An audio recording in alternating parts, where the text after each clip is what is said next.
kali ini mengenai oligarki politik. Menarik ya, gonjang-ganjing pro dan kontra mengenai oligarki politik, yaitu politik dinasti. Sebenarnya sah-sah aja sih. Mari kita bahas.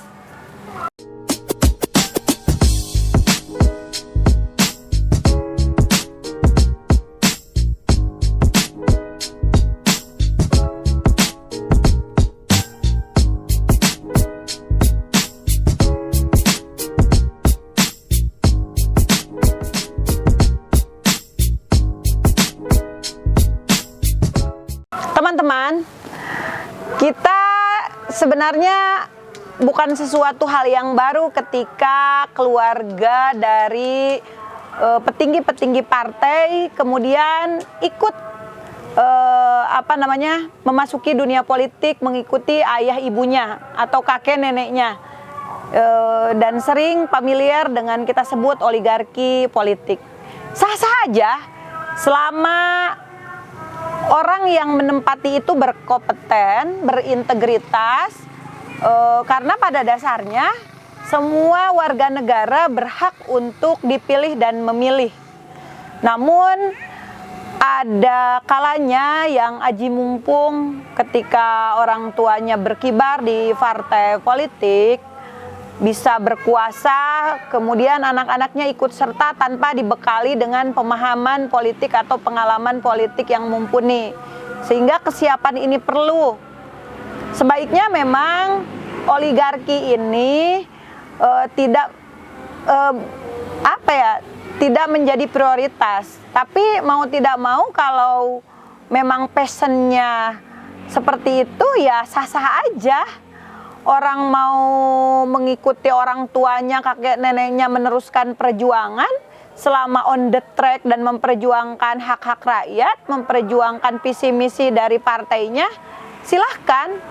Yang penting bisa mengakomodir, bisa amanah, bisa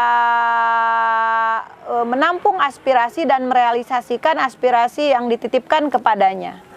Yang salah adalah ketika oligarki politik tanpa dibekali dengan kapasitas integritas dari orang tersebut hanya karena privilege orang tuanya, hanya karena orang tuanya menduduki jabatan ketua partai atau petinggi partai, sehingga anak-anaknya dengan seenaknya bisa menempati posisi itu tanpa mengikuti prosedur yang berlaku.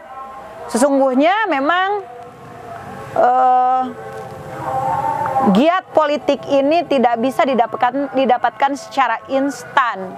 Butuh jam terbang yang tinggi, butuh pembelajaran dan pengalaman.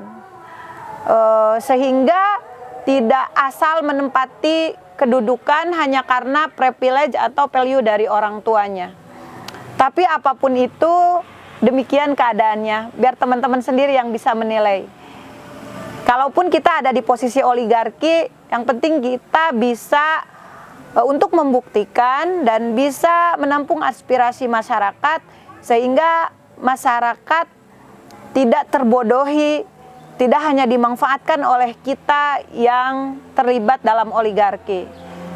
Ataupun kita dari sudut pandang sebagai masyarakat, ketika melihat oligarki, ya selama oligarkinya itu bermanfaat dan tidak merugikan masyarakat, it's okay, gak jadi masalah.